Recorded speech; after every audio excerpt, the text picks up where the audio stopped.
Good evening, good evening, good evening, good evening, good evening. Welcome. This is your Louise, your host for tonight. Welcome to tonight. We're going to be demystifying the prophetic. Thank you for joining me. We had a bit of sound issues before, so if you can hear me correctly, just comment below. Just say I hear you. So I'm just going to give it a few moments to allow more people to come in. As tonight we're going to be demystifying the prophetic, and I think there's a lot going on around us, so I just thought I needed to share a few things. And I think based on the techno issues overhead, I think this is going to be one of those messages that's going to empower you and to bless you. I might not be able to see all the names, but if you can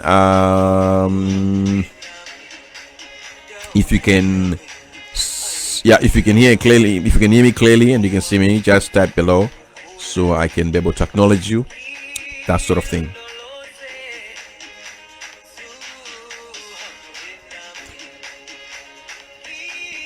I'm just going to give it a few moments. Now, if you don't understand the language, this song is talking about saying, Jerusalem is my home. I'm not from this place. This is not my home. Jerusalem is. One of those good tracks from South Africa. And if you're feeling that way, totally understand. It's been a crazy time this year. It's been so far.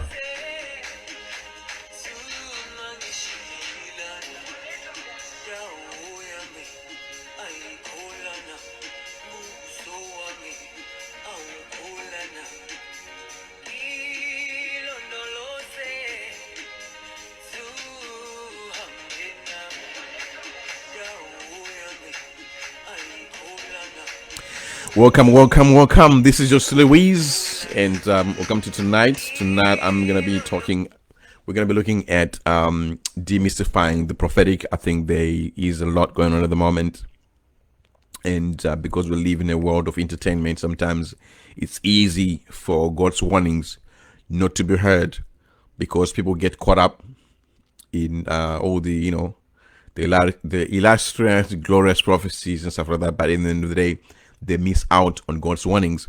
So today I want to share with you quite a couple of things that I believe is going to be able to empower you as you navigate this situation, this current environment, current climate we're in at the moment. And I know that I think in the UK things have been opening up as well, even right in Australia, interstate, Queensland, and other places things are opening up. But in Victoria it's a different story altogether.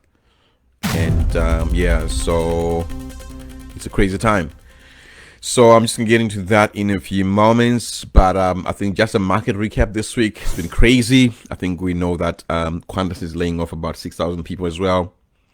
And it's been crazy. And then, of course, Westpac.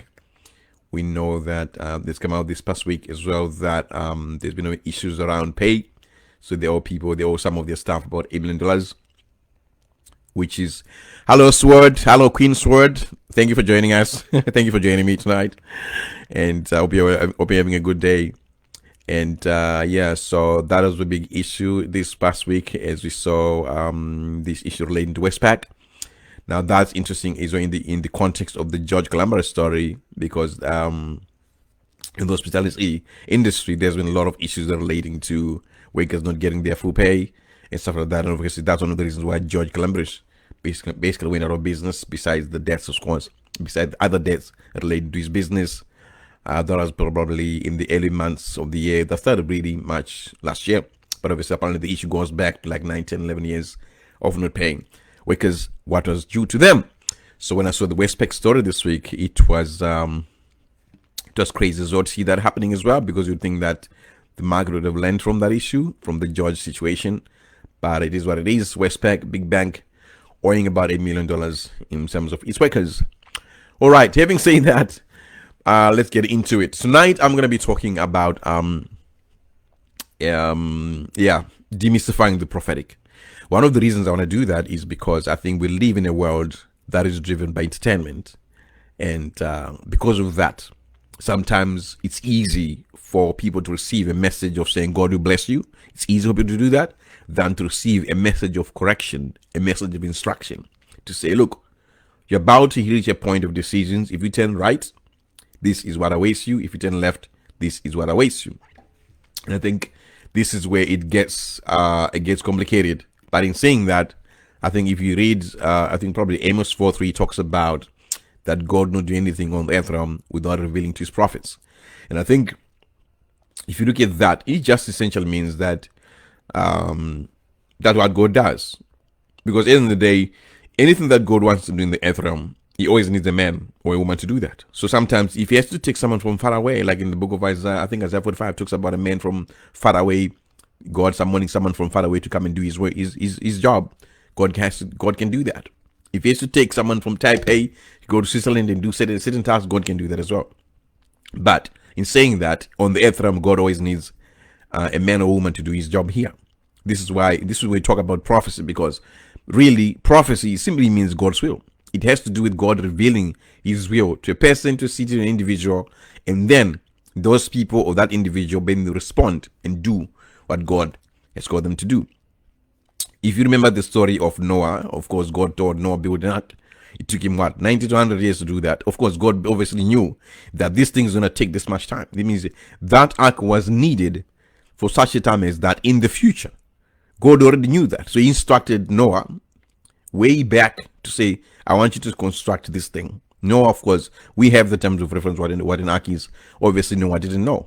So this is exactly what sometimes happens, where God can deliver a message to somebody to say, look, do this.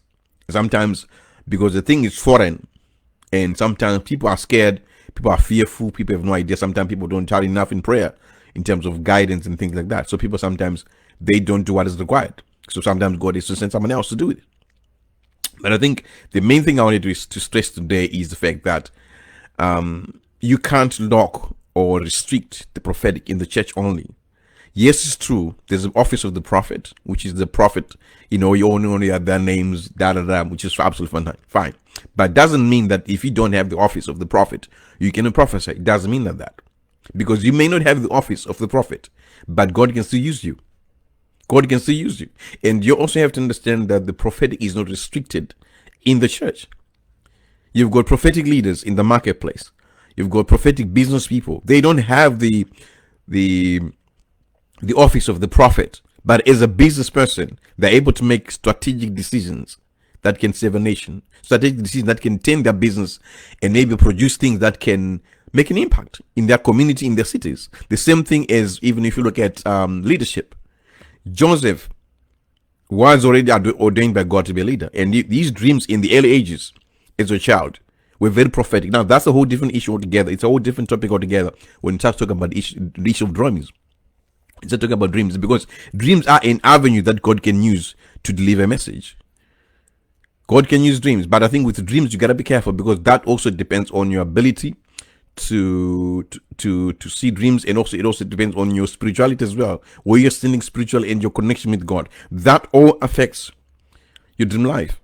And I think I've got an ebook on dreams. I wrote that in 2012, about 8 years ago. But anyway, so in saying that, you see that so these are some of the avenues that God can use. You might not have an office of the prophet, but God can use you. People still dream dreams. They're not even teachers. They don't have a church title, but their dreams are accurate. Their dreams are prophetic. It means God is using that avenue of dreams to deliver a message, to speak to them. This is where people need to be careful, because just because doesn't mean someone doesn't have a title, doesn't mean you are disqualified from prophecy. God can still speak to you. We've got word of knowledge, word of wisdom. At the right appropriate time, a word of wisdom can be given that can save somebody from getting into trouble, that can save somebody from getting into all sorts of cases, all sorts of nonsense. Really, I'll give an example. This guy who had he just lost somebody in his business, stole $40,000. So initially, being corporate road and everything else, people were like, no, pursue, but God just spoke to him and said, no, don't worry about the 40,000, don't pursue it. And he told his lawyers that, look, let's forget about it, let's move on. They moved on. Guess what? 6 months that followed, the amount of money they made basically swallowed that 40,000. It became like, what's that? 5 cents, something like that. Why? Because you listen to God. This is where we want to talk about. When we talk about prophecy, we're talking about God's will being revealed. But because we live in a world of entertainment, if someone comes to church and says, hey, next year God's gonna bless you, you're gonna have $1 million, people will jump up, shout, all the other stuff. But if at the same time If God brings a prophet, a word of knowledge, a word of wisdom, a word of correction to say, look, next year, beginning of the year is going to be good, but mid-year, this is going to happen, this is going to happen. As a measure, you need to do A, B, C, D. People have a hard time with that because people are so used to the word of entertainment. This is where nations get in trouble. Because when prophetic words are given, means God's word has been revealed. Even if there's danger is coming, God can warn that there's danger coming. As a way to protect your people or yourself, do this, do this. People don't want to receive that.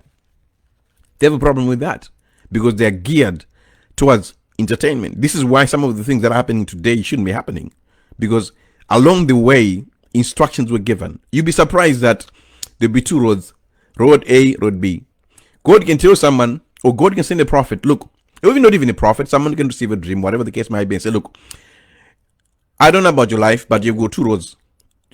Go to true or false. Someone says, oh, yes, they know. There are two roads there.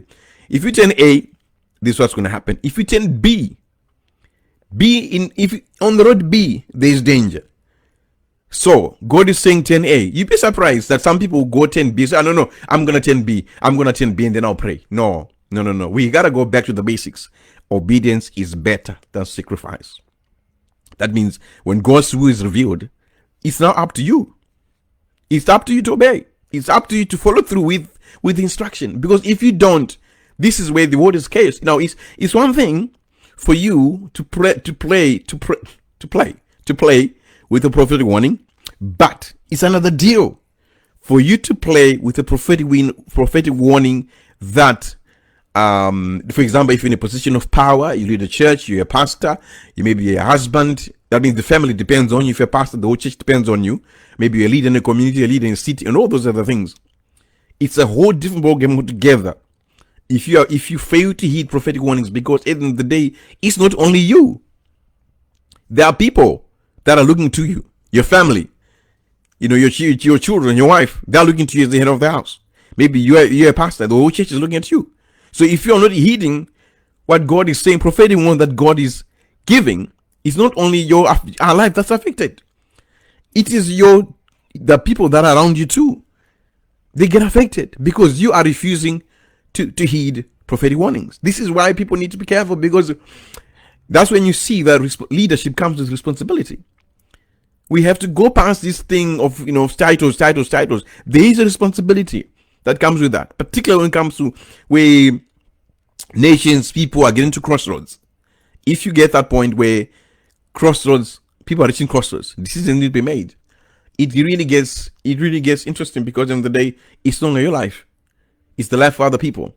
And in saying that, I'm gonna turn it a bit, make it a bit lighter, right? So at the end of the day, when you come back to the prophetic, you find that, because one of is cover that, not only limiting the prophetic to the church, right? We talked about that, you can't confine the prophetic to the church. You also have to realize that the prophetic is applies to a lot of areas, even in the world of medical, entertainment, or even in music, books, everything like that. You see that the certain songs that people can write that can transcend time, because some of them they're written with the prophetic edge. They go past 5, 10, 15, 20 years. People listen to that. It still brings joy. It brings life to people, because the song was written with the prophetic touch, with the prophetic word. It means it's not something from the flesh. It comes from the spirit. There's a prophetic unction. There's a prophetic sound that came with that sound. So you find that there's a lot of impact. It stays. Yeah. So you cannot limit the prophetic to the church only. So I've talked about songs. You can also find that even in the world of books. There are books written a long time ago. Smith Wigglesworth, he's long dead, but look at what's happening with some of his books. The same as plenty of people like that. So you find that even in this hour, God is raising prophetic authors. God is raising. Yes, absolutely, total agree. Sword. Many inventors were prophetic. They dreamed of formulas. Absolutely. Even I think Albert Einstein, the theory of relativity, and that was very prophetic. Same as Google. Larry Page, he created Google, the algorithm for Google. Larry Page dreamed of that, and then of course he took massive action and brought that to life. So you can see that The prophetic is not limited to the church. It can apply that to industry, to commerce, to business, to leadership. Even we can let the dream that Joseph translated. There's 7 years of plenty, 7 years, and then 7 years of hunger. But obviously that required someone who understands good governance. Say, okay, fine. These years of plenty, what should we do? Now we're seeing that even in countries like Australia, because you look at Australia right now. One of the reasons why it's in a good place is because it's doing better than many countries. Is because when we got into COVID situation, it was already in a place of abundance. That means there was a lot more that were available to be able to handle COVID situation. Or that's a whole different story altogether to a lot of countries, particularly African countries that were struggling before we even talk about COVID. Now, those countries, you find that they're going to have a hard time. Why? Because when they entered COVID situation, they're already in a bad place. Because of that, they don't have the resources to fight COVID as much as countries like Australia is able to do, because Australia was already in a place of abundance. That's same as Joseph's dream. When Joseph's dream indicated that, okay, fine, there's 7 years of abundance, and then there's the dream that Joseph translated, 7 years of abundance, and then of course 7 years of hunger. Of course, that then requires the leadership skills to say, okay, fine, these 7 years of abundance, we need to take a portion off so that we can save up for the 7 years of hunger. Of course, that dream was critical. It was a prophetic dream that saved the nation from hunger. Now, you don't need a church title to do that. You don't need a church. There's nothing wrong with it. Don't get me wrong. There's nothing wrong with church titles. The reason why I keep stressing that is because I see that a lot of people sometimes struggle, because sometimes God can speak to them, but then because they don't have a title, they think, well, that sort of thing. They're a bit of shaky and stuff. No. Even if you don't have a title, God can speak to you, because the prophetic is not limited to the office of the prophet. People can make prophetic decisions. I'll give an example. Australia right now, it doesn't have a war. It doesn't have an issue with guns, because John Howard, way back, I think after the Port Arthur massacre, he then came up with a policy, you know what, let's bring the guns back in, and then let's put a policy to say no more guns. That decision has saved Australia from many other things that has happened in the US. For example, in the US, you know that almost every year, whenever there's somebody dies relating to guns, straight away the demand for guns go up. People buy guns. Apparently, it has been proven many times. So obviously, that issue is an ongoing issue. Whether America is unable to come up with a policy, look, this is what we're going to do, that's a different story. But at the end of the day, we have to appreciate that John Howard made the decision to say, you know what, this is what we want to do for Australia. We're going to remove guns. And of course, that decision alone has saved the nation. Of course, in America, don't get me wrong on this one, people may keep praying. But sometimes you have to understand that prayer and decision go together. Some things people keep praying, they don't need to keep praying. It's a decision that is required.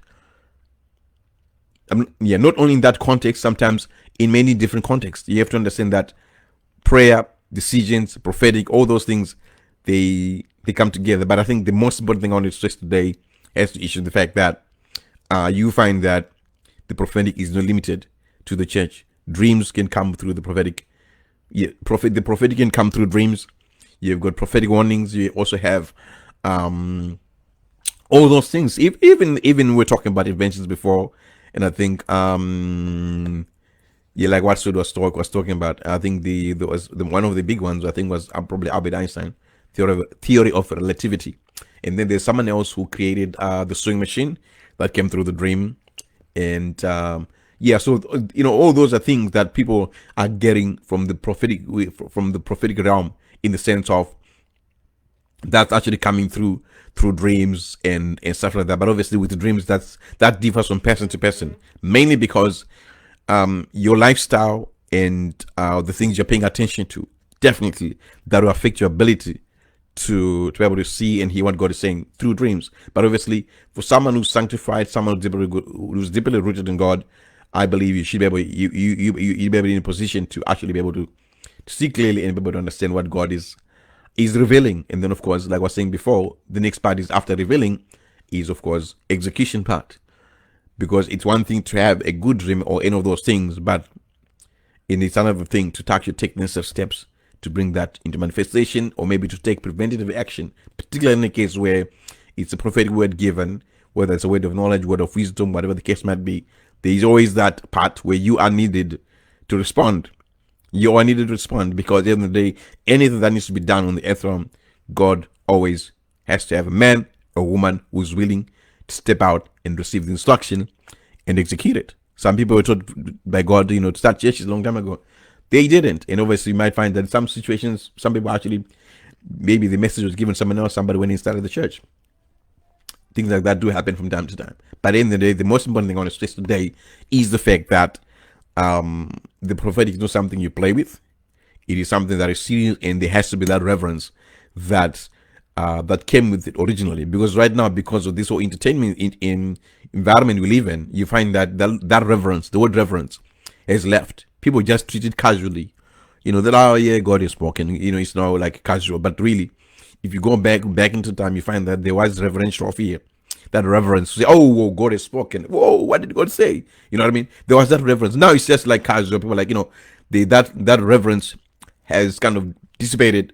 So what end up happening is that people miss out on the essence, and maybe people miss out on the core of what's being delivered. Not only that, but they also miss out on taking the remedy that is required for maybe to battle a fire or to prevent certain things from happening, because people are not listening. People are just not they don't have that reverence anymore to be able to respond accordingly to prophetic warnings and to prophetic counsel, things like that.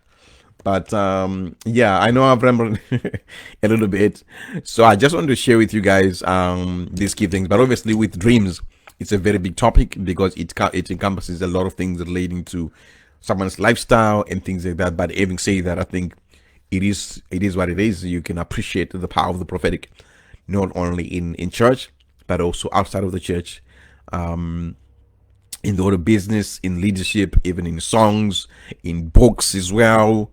And I think one of the interesting things you find is, I think I did a post a while ago that before this whole thing happened, you find that way back in 2005, there's a book that was presented to George Bush relating to the pandemics and viruses. That's something that happened way back in 1918, something like that. The guy who wrote that book, I think, is a professor. He's an expert on those kind of things. So after George Bush read that book, that's when he started. He felt the conviction, I suppose, to begin to have America prepare for pandemics and stuff. And at one point, I think he requested $7 billion from Congress and things like that. But obviously, he had tried to do the initial groundwork. But I think along the way, he fizzled, because he was no longer, obviously, something happened, he fizzled out. But then, of course, when 2016, Obama was talking about something like that we want to be in a place where if there's an outbreak of any form, we want to be able to know about it and be able to take corrective action.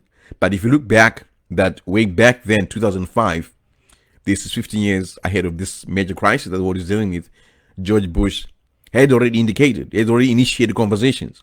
What's this guy's name, the current one, who's dealing with Trump? Dr. Fauci. He was involved. He was in those conversations. But in the day, you can see that, okay, fine, this was a man way back in 2005 who had that unction to start, let's do something for America. Let's start preparing, for such a thing like this. So it is what it is. This is where we are at the moment. And obviously that would have been a prophetic warning, because that was 15 years at a time. Even if in an actual fact, you can take that as a word of wisdom, because that's wisdom saying, let's prepare. That's the word of wisdom at that particular time that was issued. But obviously, like I was saying, you don't want to confine the prophetic to the church only, because at the end of the day, decisions are being made, particularly if you're a leader. You have to recognize that sometimes the responsibilities that you have go beyond you. If anything happens, you might be able to recognize that, you know what, if you make the right decision, not only do you benefit, but people around you and those under you who benefit. The same applies if you make wrong decisions, stuff like that. Yeah, now this is not to scare anybody, but this is just to bring that as a clarion call that, look, the prophetic is not confined to the church, and the prophetic is not something you joke about. It is something that is serious. Sometimes destiny is at stake. Sometimes livelihoods of people are at stake. Okay, so yeah. So today I just want to share with you guys that, and then I will. I'm gonna bounce. So that I was a bit late. I was supposed to have done this a bit earlier, but then we had issues with the camera and stuff like that. But having said that, and I gotta bounce. Of course, you can check all my other stuff on Amazon, the link to Dreams, and of course, I'll put the link to Unleash the Book Within as well. You can also check it out in the comments below. On that note, I gotta bounce, guys. Enjoy the rest of your weekend and happy 4th of July to all those guys in America, and I'll get you guys later.